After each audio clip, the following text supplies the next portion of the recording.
Hello friends, welcome to my channel. हम बात करेंगे अमेरिका के संविधान की। अमेरिका के संविधान, समितियां, राष्ट्रपति और उसके संसद सदन, न्यायिक व्यवस्था, हम सब की बात इस वीडियो में करेंगे।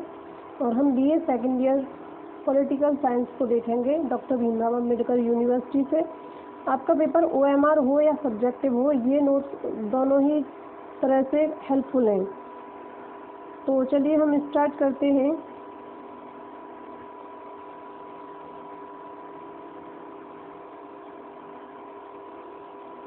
अमेरिका के संविधान से। अमेरिका के संविधान की विशेषताएं। अमेरिका के संविधान की विशेषताएं। अमेरिका में लिखित संविधान के अंतर्गत सीमित शासन है। अमेरिका का संविधान विश्व का सबसे पहला लिखित संविधान है। अमेरिका के संविधान में लोक संप्रभुता है। अमेरिका के दोनों जो सदन हैं, एक है प्रतिनिधि सभा और दूसरा है सीनेट। तो इसके दोनों ही सदनों का जो निर्वाचन होता है वो जनता द्वारा प्रत्यक्ष रूप से होता है। अगली विशेषता है शक्तियों का पृथक्करण एवं रुकावट और संतुलन का सिद्धांत। अमेरिका के संविधान में कांग्रेस यानी संसद, अमेरिका की जो संसद है उसको कांग्रेस कहते हैं, और राष्ट्रपति, सर्वोच्च न्यायालय, यह तीनों एक दूसरे से स्वतंत्र हैं। यह एक दूसरे के कार्य में दखल नहीं देते हैं। राष्ट्रपति सीनेट की स्वीकृति से न्यायाधीशों को नियुक्त करता है, परंतु सीनेट या राष्ट्रपति न्यायाधीशों को हटा नहीं सकते। कांग्रेस के दोनों सदनों का निर्वाचन जनता द्वारा प्रत्यक्ष रूप से होता है। और अगली विशेषता देखते हैं, अध्यक्षीय प्रणाली। अमेरिका की जो व्यवस्था है, संसदीय व्यवस्था, वो अध्यक्षीय प्रणाली है। वो इंग्लैंड की तरह संसदीय प्रणाली नहीं है। वहाँ पर संसद है, पर वहाँ पर सबसे प्रमुख जो अध्यक्ष होता है उसका राष्ट्रपति, वही प्रमुख है। अगली विशेषता है मौलिक अधिकारों की सुरक्षा। हमारे यहाँ मौलिक अधिकारों को अमेरिका से ही दिया गया है। यहाँ पर मौलिक अधिकारों को, लोगों को मौलिक अधिकारों का पूरा ध्यान रखा जाता है। आगे है संघात्मक व्यवस्था। यहाँ पर संघात्मक व्यवस्था है। अमेरिका एक छोटे छोटे संघों का देश है। यह ऐसे है, यहाँ दोहरी नागरिकता है। यहाँ के लोगों को संघ की नागरिकता अलग मिली होती है और उनके राज्य की नागरिकता उन्हें अलग मिली होती है। यहाँ भारत की तरह एक नागरिकता नहीं है, देश की और राज्यों की अलग अलग नागरिकताएं हैं। यहाँ पे न्यायिक सर्वोच्चता का सिद्धांत। यहाँ पे न्यायिक सर्वोच्चता का सिद्धांत है, मतलब जो सुप्रीम कोर्ट है उसके किसी भी न्याय के विरुद्ध कोई नहीं जा सकता। आगे हम बात करते हैं अमेरिका के राष्ट्रपति की। अमेरिका के राष्ट्रपति का कार्यकाल 4 वर्ष का होता है। कोई व्यक्ति अमेरिका में सिर्फ 2 बार ही राष्ट्रपति पद पर रह सकता है। 2 बार से ज़्यादा अमेरिका में एक व्यक्ति राष्ट्रपति नहीं बन सकता। राष्ट्रपति का चुनाव जनता द्वारा प्रत्यक्ष रूप से चुने गए निर्वाचकों के द्वारा निर्वाचक मंडल द्वारा होता है। राष्ट्रपति पर महाभियोग की शुरुआत प्रतिनिधि मंडल से की जाती है।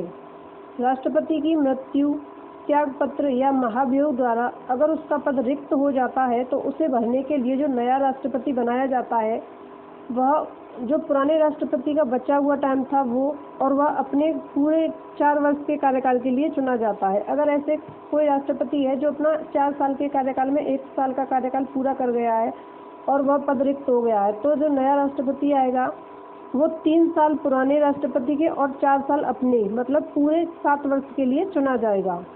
यदि राष्ट्रपति या उपराष्ट्रपति दोनों ही पद रिक्त हैं तो राष्ट्रपति का कार्यभार प्रतिनिधि सदन का स्पीकर या फिर सीनेट का उपाध्यक्ष या फिर विदेश मंत्री, तीनों में से कोई एक राष्ट्रपति या उपराष्ट्रपति के जो खाली पद है उस पर कार्य कर सकता है, जब तक नया राष्ट्रपति ना बने तब तक। अमेरिकी संविधान के अनुच्छेद 2 के अनुसार सभी प्रशासनिक शक्तियां राष्ट्रपति में निहित होती हैं।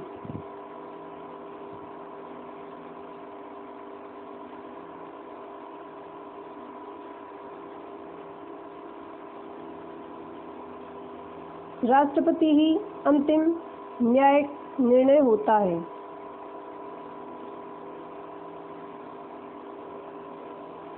राष्ट्रपति अंतिम न्यायिक निर्णय होता है। 1800 ईस्वी से अमेरिकी राष्ट्रपति का चुनाव प्रत्यक्ष रूप से होता है।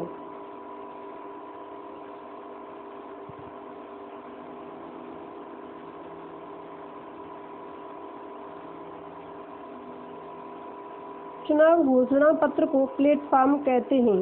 अमेरिका में जो चुनाव घोषणा पत्र होता है उसे प्लेटफॉर्म कहते हैं।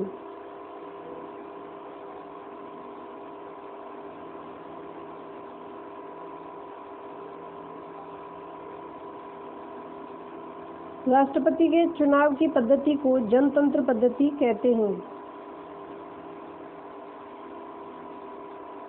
आगे हम देखते हैं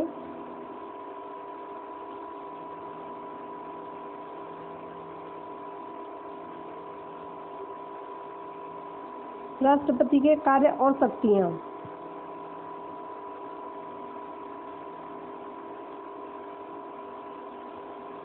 राष्ट्रपति को दो प्रकार की शक्तियां प्राप्त हैं।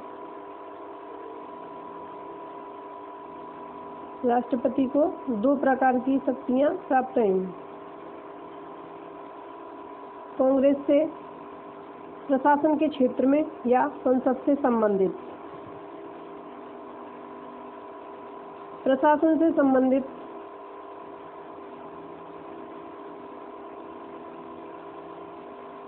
कानून को लागू करना तथा व्यवस्था बनाए रखना, पदों पर नियुक्तियां करने और हटाने का अधिकार, अपराधियों के समूह को सामान्य रूप से दे दिया गया क्षमादान अमेरिका में एमनेस्टी कहलाता है। विदेशी मामलों में राष्ट्रपति की दो तरह की शक्तियां होती हैं, सैन्य शक्तियां और विधायी शक्तियां। अमेरिका के राष्ट्रपति की जो शक्तियां हैं वो दो प्रकार की होती हैं, प्रशासन के क्षेत्र में और संसद के क्षेत्र में। प्रशासन से संबंधित है कानून को लागू करना, व्यवस्था बनाए रखना तथा पदों पर नियुक्तियां करने और उन्हें हटाने का अधिकार, अपराधियों को क्षमा प्रदान करना।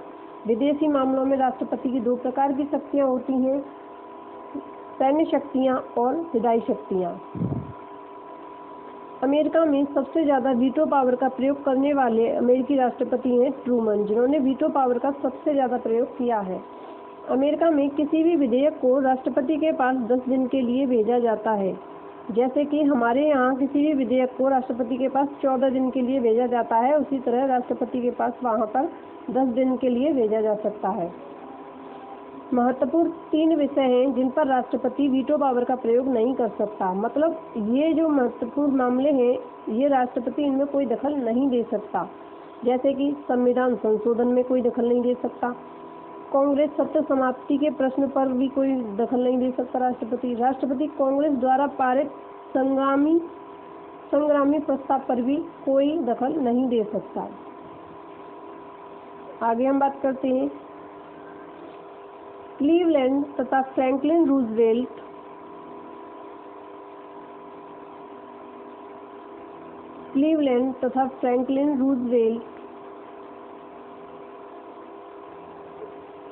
ये अमेरिका के राष्ट्रपति हैं जिन्हें वीटो प्रेसिडेंट कहा जाता है। इन्होंने सबसे ज़्यादा वीटो पावर का प्रयोग किया था।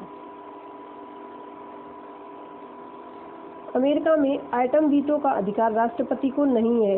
आइटम वीटो 38 राज्यों के गवर्नरों को प्राप्त है।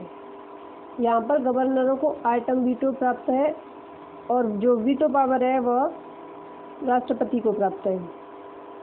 अमेरिका के सबसे पहले उपराष्ट्रपति कौन थे? अमेरिका के सबसे पहले उपराष्ट्रपति थे जॉन एडम्स। आगे हम बात करते हैं अमेरिका की संसद को कांग्रेस कहते हैं। इसके 2 सदन हैं, पहला सदन है प्रतिनिधि सदन और दूसरा है सीनेट। सीनेट एक स्थायी सदस्य है और प्रतिनिधि सदन है ये, इसमें हर 2 साल पर चुनाव होते हैं। दोनों ही सदनों का चुनाव जनता द्वारा प्रत्यक्ष रूप से होता है। अमेरिका का प्रत्येक राज्य सीनेट में 2 सदस्य भेजता है, जबकि प्रतिनिधि सदन में सदस्यों की संख्या राज्यों की जनसंख्या के अनुपात में होती है। अमेरिका में महिलाओं को पहली बार मतदान का अधिकार सन 1920 में दिया गया था। प्रतिनिधि सदन का चुनाव हर 2 वर्ष में होता है। अमेरिका की संसद में कोरम समस्त सदस्य संख्या के 50% से अधिक मानी जाती है। कोरम क्या होती है? जैसे कि अगर संसद की कोई बैठक है, उसमें बैठक या किसी भी भाषण के लिए एक मिनिमम सदस्यों की संख्या होनी चाहिए, उसे कोरम कहते हैं। तो वहाँ पर 50% सदस्यों से एक हो तो वहाँ पर कोई भी विधेयक है उस पर बातचीत हो सकती है। आगे देखते हैं, सीनेट उच्च तथा शक्तिशाली सदन है। सीनेट एक स्थायी सदन है। आगे हम देखते हैं, सीनेट में 100 सदस्य होते हैं। इसमें हर एक राज्य से 2 सदस्य भेजे जाते हैं। अमेरिका में कुल 50 सदस्य हैं और 2 सदस्य हर राज्य से भेजे जाते हैं। अमेरिका में सीनेट में बहस के समय विषय से अलग हटकर अगर कोई कुछ भी बोलता है तो उसे फिलिबस्टरिंग कहते हैं। एग्जाम में ऐसे पूछ लिए जाते हैं कि फिलिबस्टरिंग क्या कहलाता है, जेरीमैंडरिंग क्या होता है, तो ऐसे ही इन चीज़ों को ढंग से याद कर लें। अमेरिका में सीनेट में अगर बहस के समय कोई विषय से अलग कुछ भी बोलता है तो उसे फिलिबस्टरिंग कहते हैं। जैसे ही है जेरीमैंडरिंग, यह गलती से गैरीमैंडरिंग लिख गया है लेकिन यह जेरीमैंडरिंग है। जेरीमैंडरिंग एक पुरानी अमेरिकी प्रथा है जिसका अर्थ है स्वार्थ की दृष्टि से जिलों का सीमांकन करना। यह एल्वरेज जेरी के नाम पर रखा गया था। जेरीमैंडरिंग प्रथा। एल्वरेज जेरी अमेरिका के एक राज्य मैसाचुसेट्स के गवर्नर थे। स्पीकर सदन में अमेरिका में जो प्रतिनिधि सदन का स्पीकर होता है वह बहुमत दल का नेता तथा वरिष्ठ योग्य व्यक्ति होता है। हमारे यहाँ बहुमत दल के नेता को प्रधानमंत्री बनाया जाता है, लेकिन अमेरिका में प्रधानमंत्री जैसा कोई पद नहीं होता है। तो वहाँ पर बहुमत दल का जो नेता होता है उसे स्पीकर का सदन बनाया जाता है। 1946 के पुनर्गठन अधिनियम कांग्रेस की वर्तमान समिति पद्धति का आधार है। अगर आपको ये कहीं कांग्रेस लिखा दिख रहा है तो ये अमेरिका की संसद का नाम है। आगे हम देखते हैं कांग्रेस की समितियां। कांग्रेस की कौन कौन सी समितियां होती हैं? स्थायी समिति विधान निर्माण के कार्य हेतु एक सदस्य प्रतिनिधि सदन से एक से अधिक समितियों का सभापतित्व नहीं कर सकता। विधायी सदस्य समिति जो है वो कानून निर्माण के लिए बनाई जाती है। इसमें प्रतिनिधि सदन का कोई एक सदस्य सिर्फ एक ही समिति का सभापति बन सकता है, एक से अधिक का नहीं बन सकता। दूसरी है नियम समिति। नियम समिति इसके क्षेत्र में समस्त सदन की कार्य पद्धति आती है। नियम समिति के अंदर जो पूरा सदन है, लोक प्रतिनिधि सदन, उसकी जो भी कार्य पद्धति होती है वो सब नियम समिति के अंतर्गत आती है। नियम समिति और स्थायी समिति ये दोनों स्थायी समितियां हैं। और कुछ होती हैं विशेष समितियां। स्थायी समिति किसी विशेष समिति पर जब जांच परख नहीं कर पाती हैं तब विशेष समितियां बनाई जाती हैं और विशेष समितियों का कार्य समाप्त होने के बाद उन्हें समाप्त कर दिया जाता है। आगे हम देखते हैं संयुक्त समितियां कई समितियों को मिलाकर बनाई जाती हैं और वो किसी कार्य को पूरा करती हैं, तो वो संयुक्त समितियां हैं। आगे देखते हैं संवाद समिति।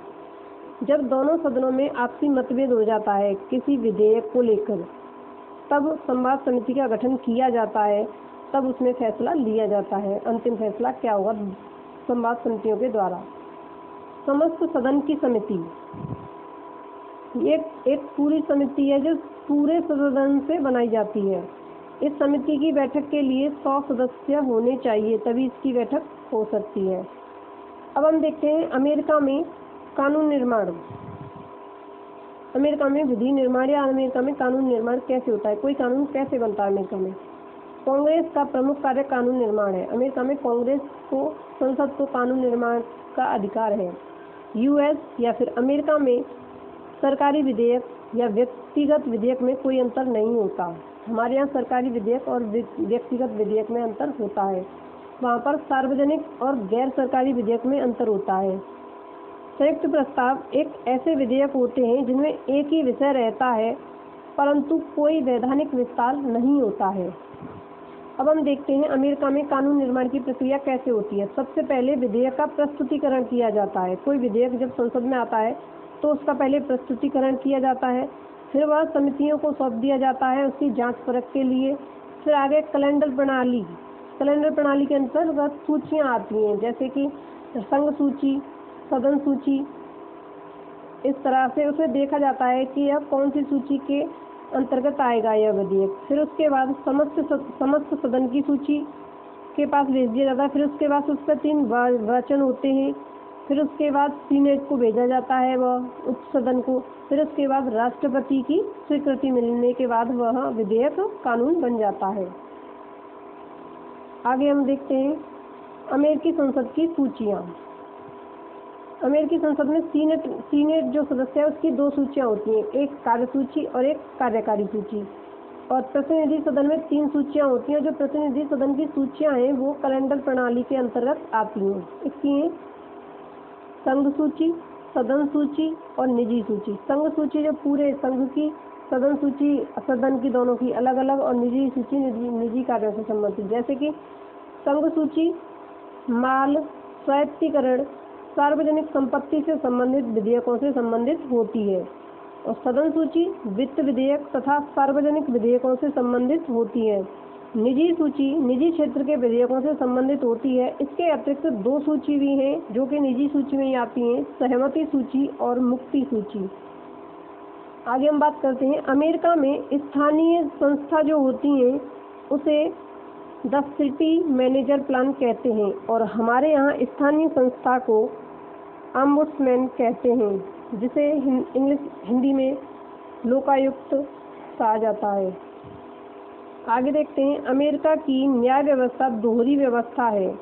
अमेरिका में एक संघ का न्यायालय अलग है और राज्यों के न्यायालय अलग अलग हैं। यहाँ हमारे देश की तरह नहीं है कि एक सुप्रीम कोर्ट है और उसके अंदर अलग अलग वो हैं न्यायालय।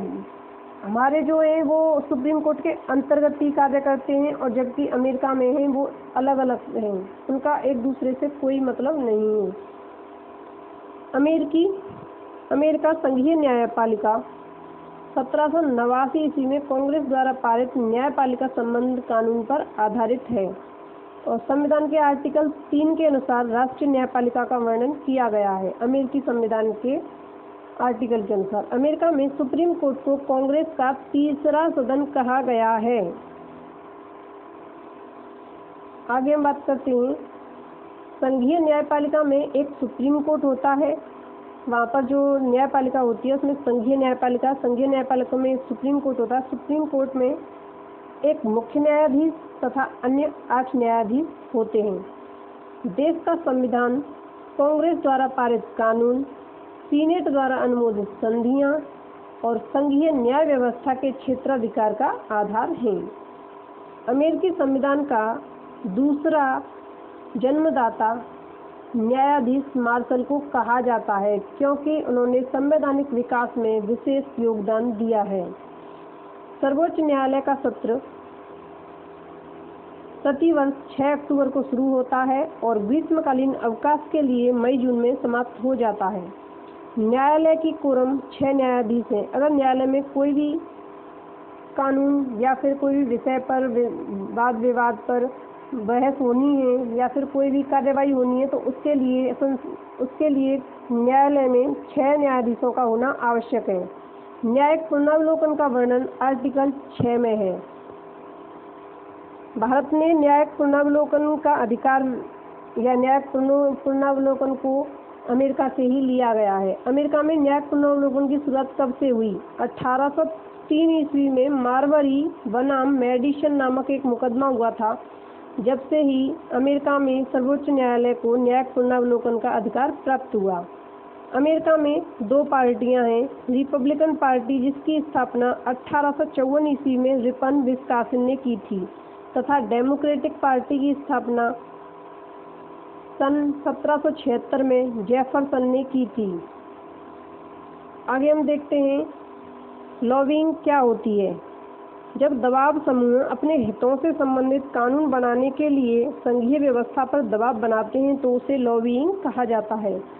अगर आपको हमारी वीडियो अच्छी लगी हो तो हमारी वीडियो को लाइक करें, शेयर करें और हमारे चैनल को सब्सक्राइब करें और अपने दोस्तों को शेयर करें, क्योंकि ज़्यादा से ज़्यादा लोग इस वीडियो से जुड़ पाएँ और उनके लिए ये चीज़ हेल्पफुल हो। और वो इसका लाभ उठा पाएँ। Thank you, thanks for watching. धन्यवाद।